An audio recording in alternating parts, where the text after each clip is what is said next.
I saw his name. I felt the pause. I told myself I would call him back. That is the part people misunderstand. Some damage is not always done by cruelty. It is done by delay, by believing there will always be more time. When I finally understood why he was calling, the conversation was no longer possible. This is not a story about a missed phone call.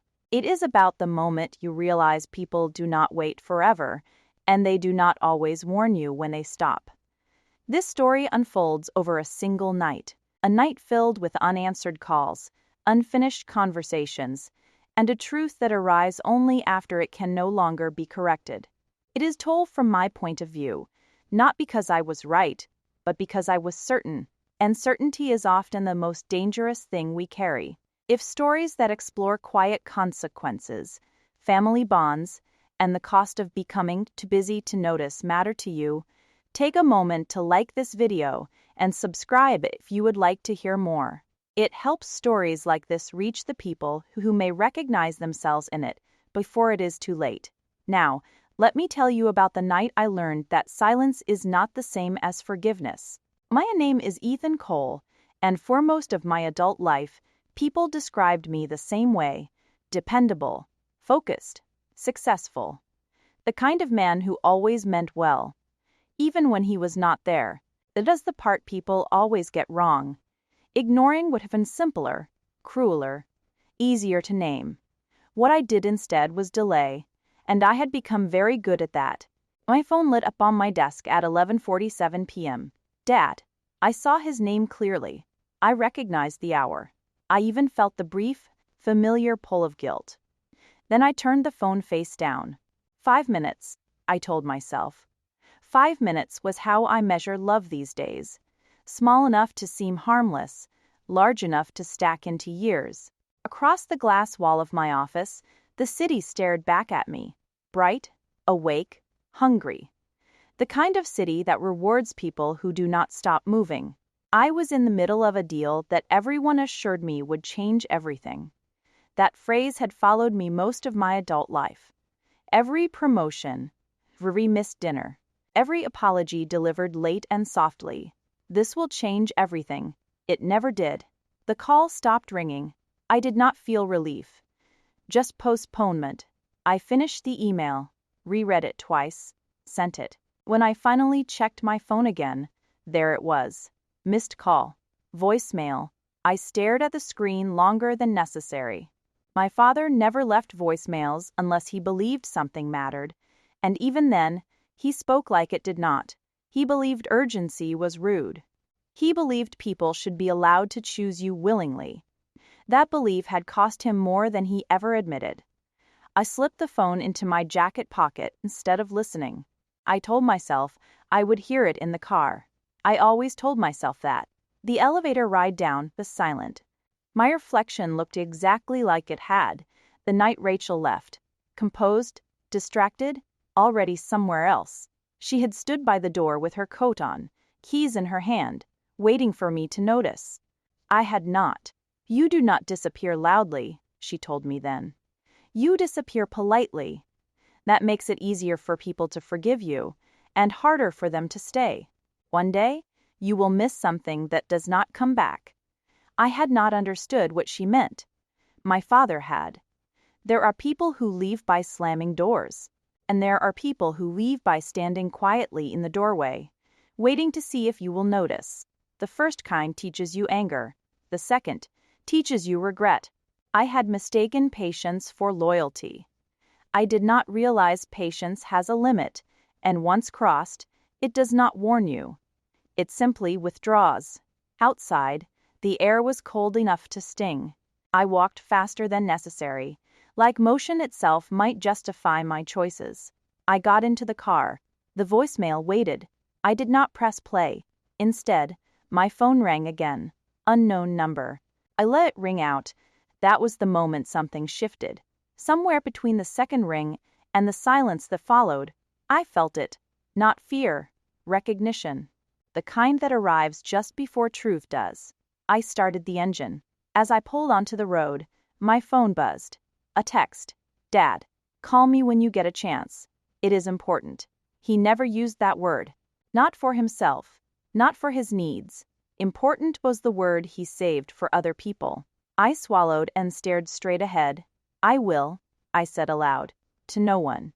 And for the first time, I was wrong in a way I would not be allowed to correct. I did not listen to the voicemail that night. The engine ticked as it cooled, the sound loud in the silence. I want to be honest about that, not because I forgot, not because I did not care, because listening would have required stopping. And stopping had become something I associated with failure. By the time I pulled into my apartment garage, it was after midnight. The building was quiet in that way that makes you feel like you have arrived late to your own life. I sat in the car for a moment with the engine off, the voicemail still waiting. Then my phone buzzed again. This time, it was not my father. It was my sister, Clara. I frowned. She never called this late, unless something was wrong. I answered. "Hey," I said. "Who saw his call? Did you not?" I tightened my grip on the phone. "Yes." "And why did you not answer the call?" she said. There it was. No softness, no easing in. "I was working," I replied. "I told him I would call him back." "When?" she asked. "Tomorrow." There was a pause on the line, a long one. "Ethan," she said carefully, "that is what you said yesterday." I leaned back in the seat. "What is going on, Clara?" Another pause, shorter this time. "Have you talked to him this week?" she asked. "Not really," I said. "But that is normal." "It is not," she replied. "It is just normal for you." I closed my eyes. "That is not fair." "I am not trying to be fair," she said. "I am trying to be clear." I exhaled sharply. "He is fine," I said. "You know how he is. He calls, I call back. It is not an emergency." "You do not know that," she said. "He would say something," I replied. "He always does." Clara let out a short, humorless laugh. "No," she said. "He does not. He hints. He waits. And when you do not respond, he convinces himself you had a good reason." "That is not." "That is exactly what he does," she cut in. "I have watched him do it for years." Silence stretched between us. "You are overreacting," I said finally. "I hope I am," she replied. "But I do not think I am." I checked the time on the dashboard. "Can we talk about this tomorrow?" I asked. "I am exhausted." "You are always exhausted," she said. Not angry, just factual. I felt irritation rise in my chest. "That does not mean I do not care." "No," she agreed. "It just means you do not show it when it counts." I shook my head. "You are making this bigger than it is." "Am I?" she asked quietly. "Because Rachel said the same thing before she left." That landed harder than I expected. "What does Rachel have to do with this?" I asked. "She told me," Clara said, "about the night she walked out." I said nothing. "She said you missed something important," Clara continued. "Something you promised you would be there for." "That is not," I started. "You did not even know what she was talking about, did you?" Clara asked. I swallowed. "I was there," I said. "Just not when she wanted." "The head of the problem," Clara said. "You decide when people are allowed to need you." "That is not true," I snapped. "Then why does everyone in your life yearn how to need you less?" she asked. The words hit me like a slap. "I have to go," I said. "Ethan." "I will call Dad tomorrow," I interrupted. "I promise." There it was again. That word. "I know," Clara said softly. "You always do." The line went dead. I sat there in the dark garage longer than necessary, my father's voicemail still unopened. Rachel's face drifted into my mind. Not the version I liked remembering, but the one from the night she left. She had been standing by the door with her coat on, waiting. I had been on my laptop. "Just give me 10 minutes," I told her. She did not raise her voice. She did not cry. She just looked at me and said, "You do not notice when people stop asking." "What do you mean?" I had asked. "This," she said, gesturing between us. "This waiting. This shrinking." I closed the laptop. "I am here now." She shook her head slowly. "You always say that after." After. That word followed me upstairs into my apartment. I dropped my keys on the counter and finally sat down on the couch. The voicemail waited. I pressed play. At first, all I heard was breathing. Then my father's voice. "Hey, son, it is me." Same calm tone, same restraint. "I know it is late. I figured you might still be working." He paused, like he was deciding how much truth to include. "I do not have much time tonight," he continued, "and I wanted to talk while I could still say this myself." My chest tightened. "I need to clear something up," he said. Another pause. Longer.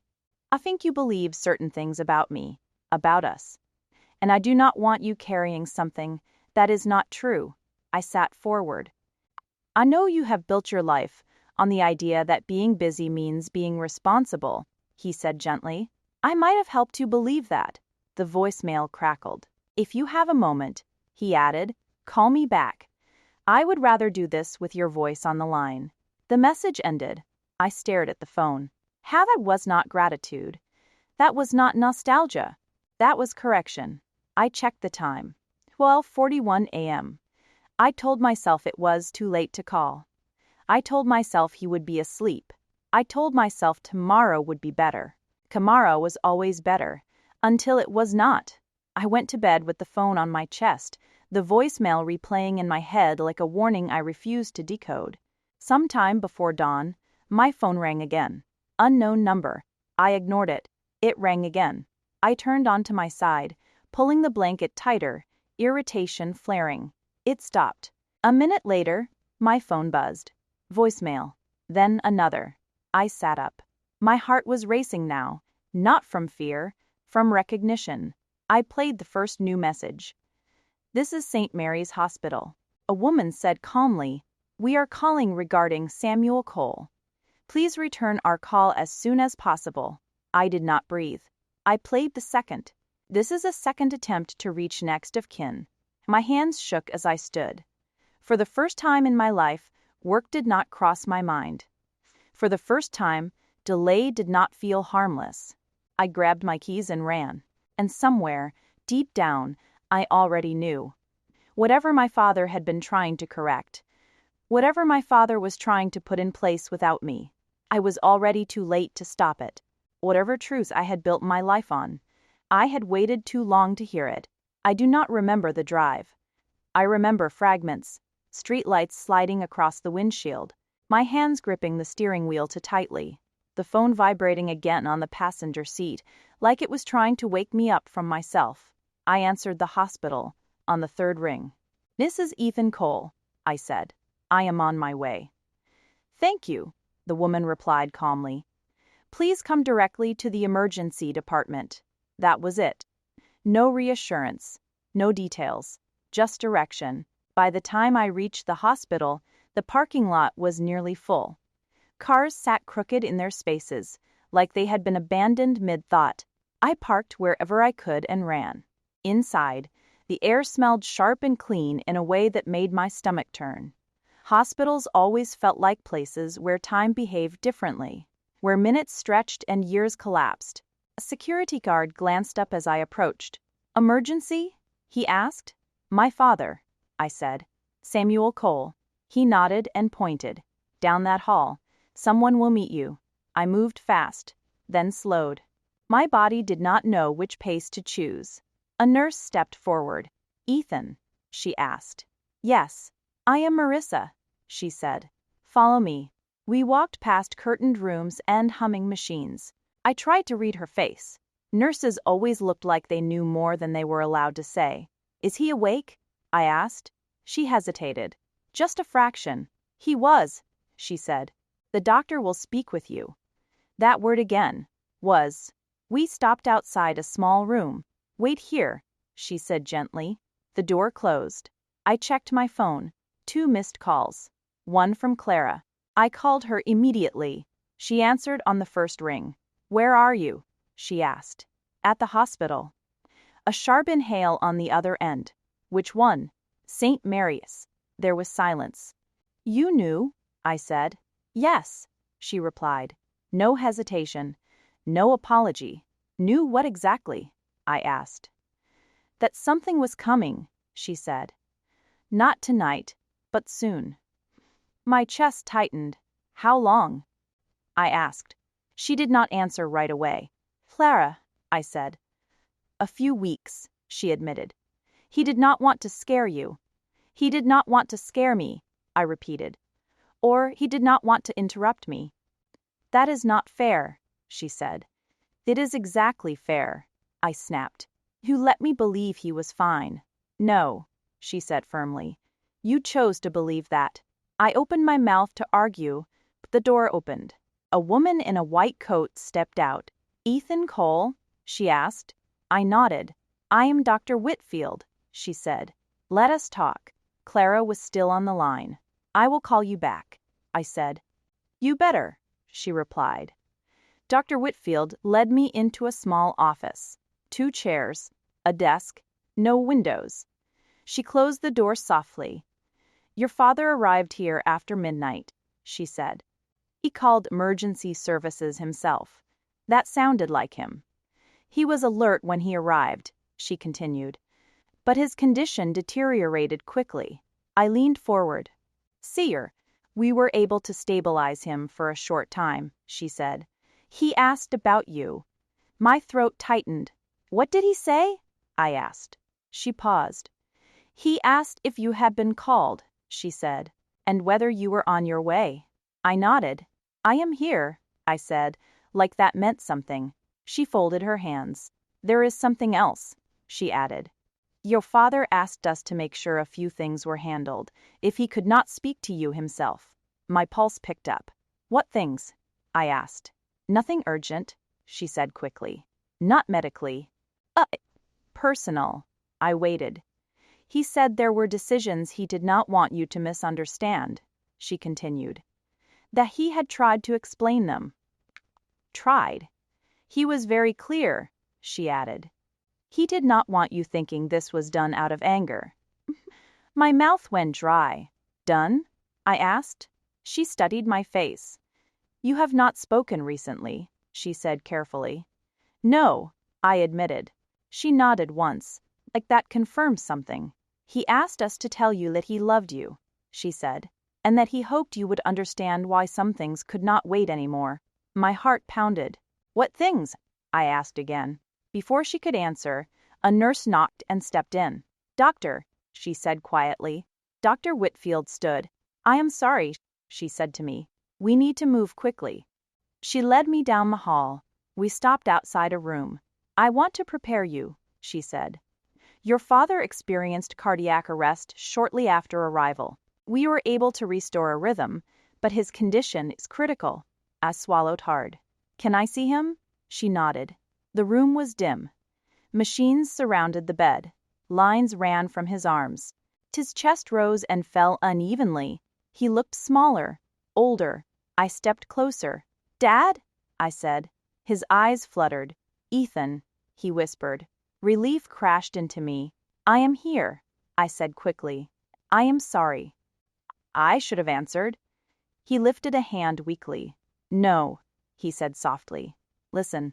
I leaned in. There are things you think about me, he continued, breath shallow. About what I wanted. About what I was willing to give up. My eyes burned. I need you to hear this, he said. Not later. I am listening, I said. He swallowed. I let you believe my silence meant approval, he said. That was my mistake. Tears blurred my vision. I thought protecting your focus was love, he whispered. But love does not mean disappearing. I shook my head. There are things I have already put in place, he said faintly. Not to punish you, to protect myself. My heart stuttered. What things? I asked. He tried to speak again, but his breathing faltered. A monitor beeped sharply. Nurses rushed in. Sir, try to relax, one said. My father's eyes found mine one last time. Whatever you believe about me, he whispered. Do not let it excuse what you do to others. The monitor screamed. Doctors moved fast. Someone guided me backward. Please step out, a voice said. I stumbled into the hallway. Minutes passed. Or seconds. I could not tell. Finally, Dr. Whitfield emerged. "I am very sorry," she said. The words landed heavy and final. My phone buzzed in my pocket. "Clara," I answered without thinking. "He is gone," I said. She exhaled sharply. "Did he talk to you?" she asked.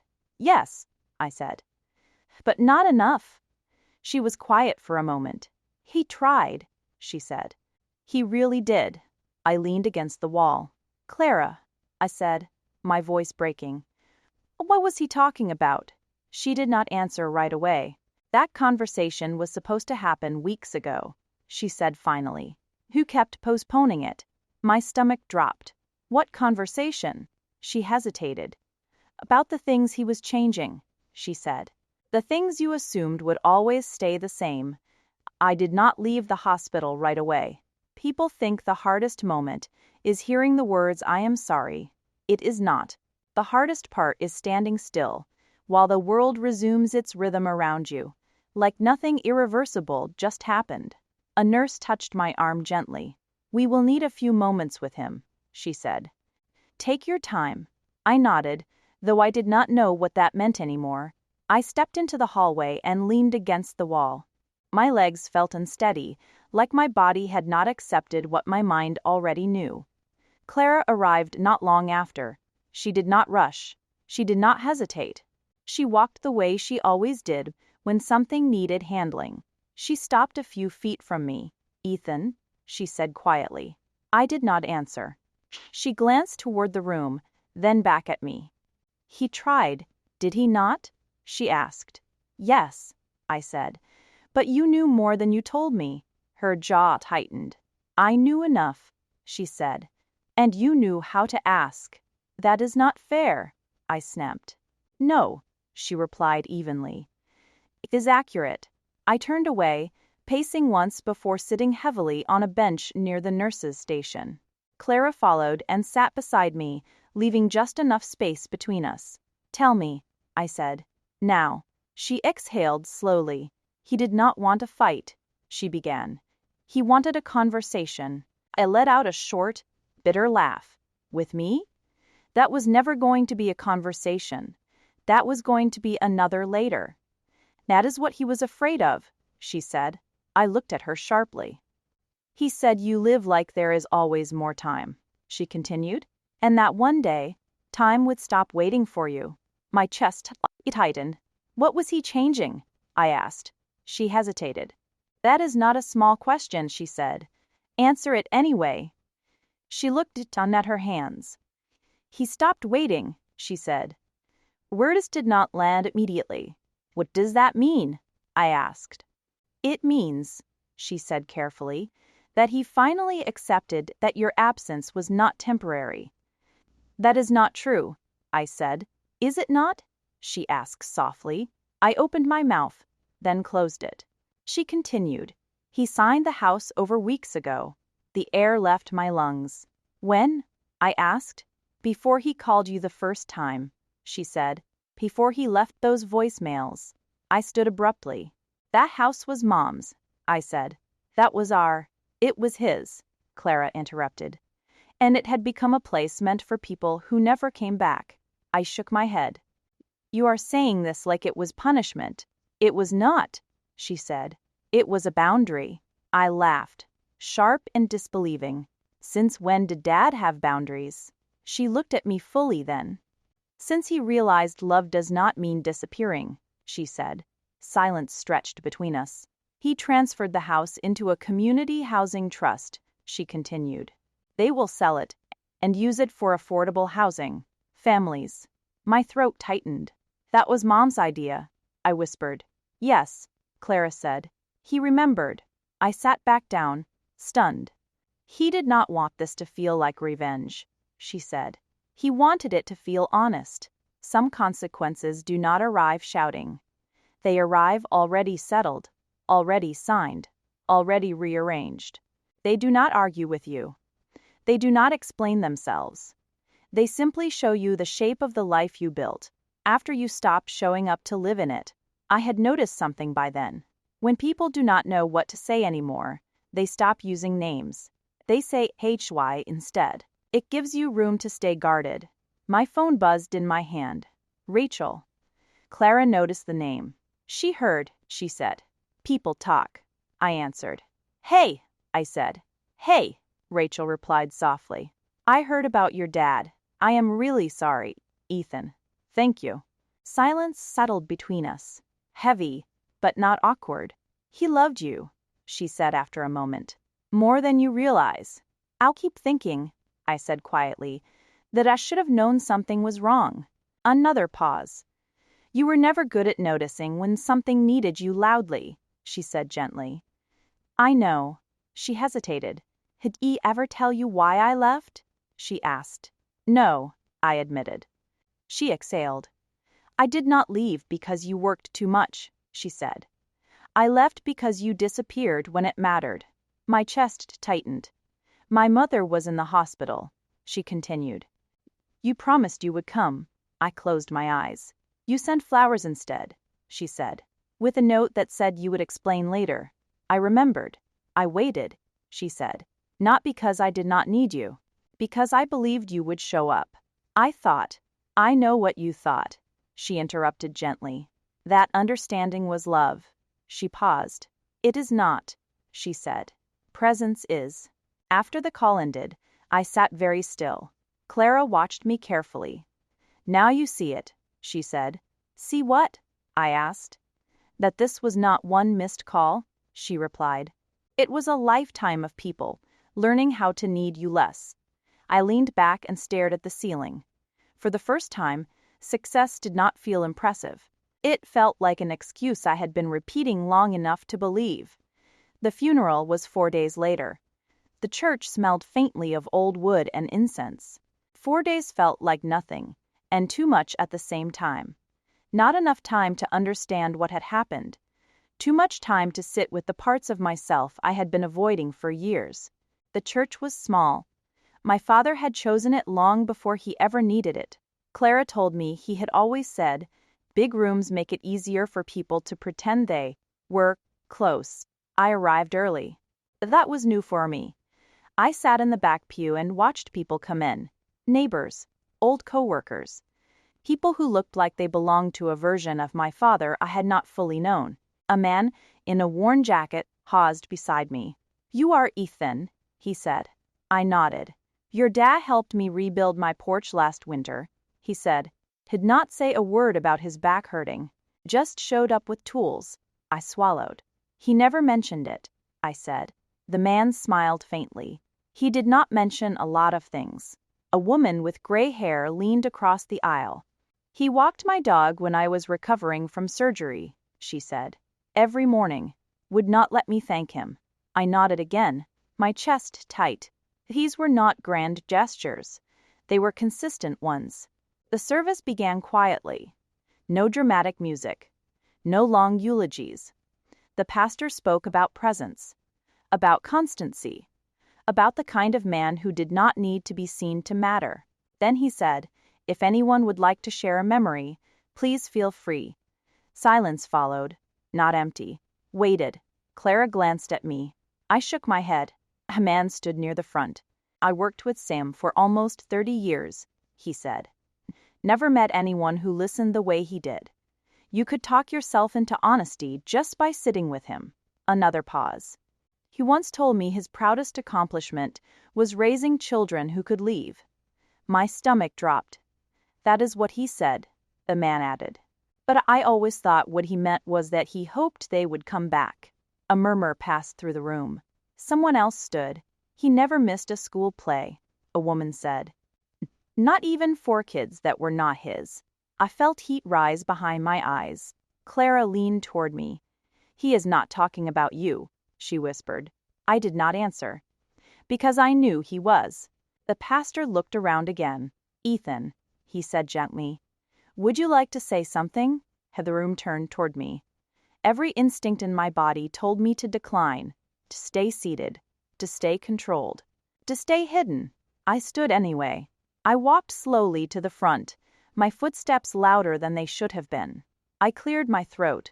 My father was not loud, I began. He did not demand attention. He did not believe in taking up more space than necessary. A few people nodded. I think that made him easy to misunderstand, I continued. Even by the people who loved him most. My voice wavered.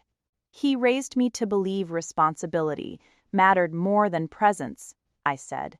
Or maybe, I taught myself that because it was easier. Silence settled. He called me the night he died, I said quietly. Few heads lowered.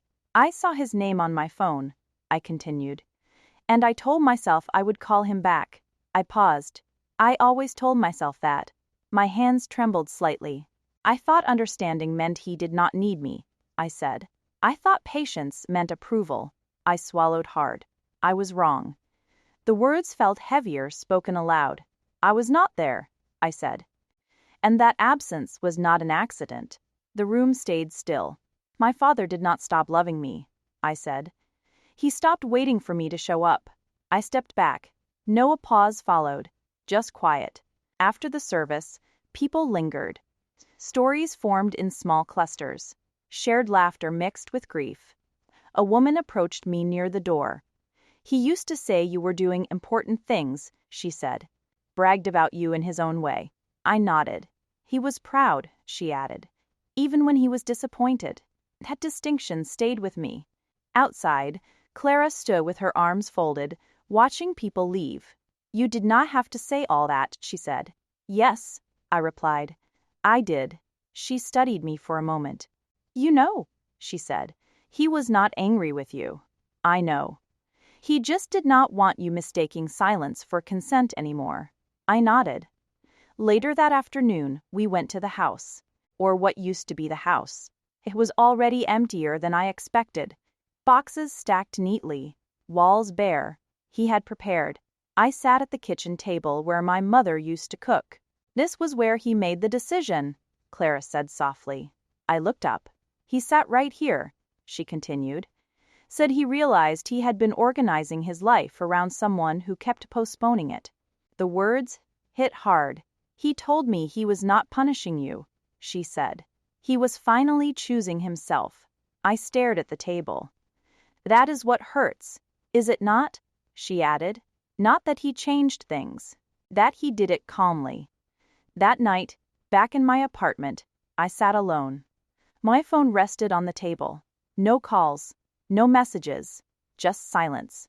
And for the first time, I understood what that silence actually meant. It was not peace. It was distance. Distance created slowly, politely, over time. And I had helped build it. Grief does not announce when it is finished with you. It loosens its grip quietly, like it is checking whether you have learned anything, before it lets go. The weeks after the funeral passed in uneven pieces. Some days felt ordinary enough to trick me into forgetting. Others arrived heavy, like reminders disguised as warnings. Work tried to pull me back. People spoke in careful tones at first. Take your time, they said. Let us know if you need anything. 2 weeks later, the calendar filled again. Deadlines returned. Expectations resumed. The world extended its hand and waited for me to take it. I almost did. One night, I stayed late at the office without realizing it. The city glowed behind the glass, familiar and seductive. My phone buzzed on the desk. Clara. I stared at it. The old reflex stirred. I will call her back. My hand hovered. Then I thought of my father, sitting alone at a kitchen table, convincing himself silence meant understanding. I answered. Hey, I said. She paused, like she had not expected that. Hey, she replied. I was just checking in. I know, I said. I am still at work. She waited. I can leave, I added. Another pause. You do not have to, she said carefully. I do, I replied. That surprised both of us. I shut down my computer and grabbed my jacket. I will see you tomorrow, I said. Okay, she replied. Drive safe. After the call ended, I stood there for a moment, unsettled. Leaving had cost me something. That was new. A few days later, I met with the attorney handling my father's estate. His office smelled like paper and coffee. Everything was neatly arranged. Efficient. I want to be clear, the attorney said, sliding a folder across the desk. Your father was very intentional. I nodded. He made sure the transfer of the house was final before he contacted you, the man continued. He did not want this to feel reactive. I clenched my jaw. He did not want me thinking he did this out of anger, I said. That is correct, the attorney replied. He was very specific about that. He paused. There was also a letter, he added. My chest tightened. He handed me an envelope. I did not open it right away. Silence is never empty. It is full of decisions people made when you were not there. I used to think silence meant understanding, that people were okay, that things were stable. I did not understand that silence can also mean resignation, at the moment someone decides to stop reaching for you. I waited until I was back in my car, parked along a quiet street. I broke the seal with shaking fingers. Ethan, if you are reading this, then I did not get the chance to say it properly. I swallowed. I need you to understand something before you decide how to remember me. I closed my eyes, then kept reading. I did not give the house away because you disappointed me. I gave it away because I finally understood that waiting for you was costing me parts of myself. My vision blurred. I let you believe my patience meant approval. That was my failure. I gripped the paper. Love does not mean shrinking yourself so someone else can feel successful. I sat there a long time. That night, Rachel called again. I almost did not answer. Almost. Hey, I said. Hey, she replied. I was not sure if I should call. You can, I said. You always could. She let out a quiet breath. I wanted to check on you, she said. Not to reopen anything. I know. Silence settled. I read the letter my dad wrote, I said. She did not respond immediately. He told me about it, she said softly. He asked me to make sure you read it if he could not. I thought Clara had already. No, I said. I got it today, she exhaled quietly. Then he got his wish, she said. What wish? That you had finally read something without rushing past it. Another pause. He was afraid you would turn his death into a lesson without changing anything, she said. That sounds like him. That sounds like you, she corrected gently. I nodded, even though she could not see me. I am trying, I said. I know, she replied. But trying looks different when it costs you something. After the call ended, I stared at my phone. Cost. That word followed me into the next week. It showed up the night my boss called during dinner. I let it ring. Then my phone buzzed again. Text message. Quick question. Can you jump on for 5 minutes? 5 minutes. The most dangerous amount of time I knew. Clara sat across from me at the table, eating quietly. She noticed my expression. You do not have to answer, she said. I know, I replied.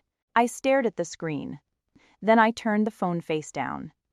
I can call him tomorrow, I said. She watched me carefully. That is new, she said. I did not feel proud. I felt exposed. Later that night, my phone rang again. Unknown number. I hesitated. Then I answered.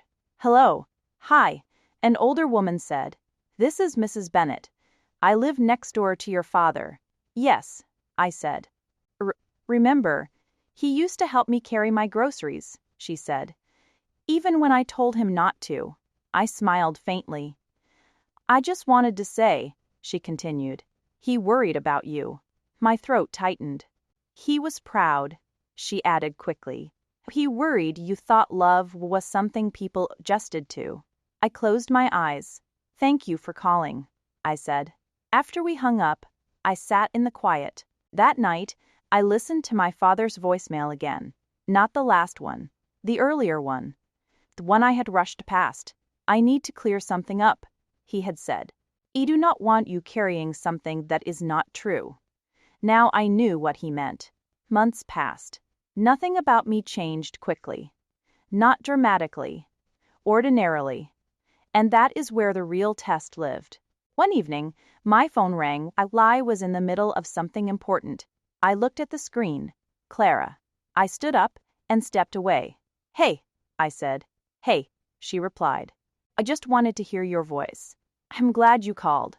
She laughed softly. So am I. After we hung up, I stayed standing. Work could wait. For the first time, that felt true. I still chase success. I just do not let it convince me that absence is acceptable. Because now I know what happens when people stop asking. They do not yell. They do not beg. They do not warn you. They rearrange their lives quietly. And one day, you realize the silence you mistook for understanding was goodbye. My father never punished me. He did not raise his voice. He did not make demands. He did not leave angry words behind. He simply stopped building his life around someone who kept postponing him. That is the kind of consequence no apology can undo, because some people do not walk away when you hurt them. They walk away when they finally understand who you are to them. I still believe in success. I still work hard. But I no longer confuse being busy with being important. Because I learned, too late, that love does not always break loudly. Sometimes it fades quietly, signs the paperwork, and leaves you standing in the silence, wondering why no one called again. Some people will hear the story and think it is about loss. Others will realize it is about time. The truth is, most goodbyes do not come with warnings. They arrive quietly, after people stop asking to be chosen. If someone's name came to mind while you were listening, do not overthink it. Do not wait for the perfect moment. If this story stayed with you, take a moment before moving on. These are the kinds of stories that do not ask for answers. They ask for honesty. If you want more stories about quiet consequences, family truths, and the moments that change us without warning, please subscribe to this channel. New stories are shared regularly, and they are not always comfortable, but they are always human. On the screen is another life story that I highly recommend. See you in the next life story.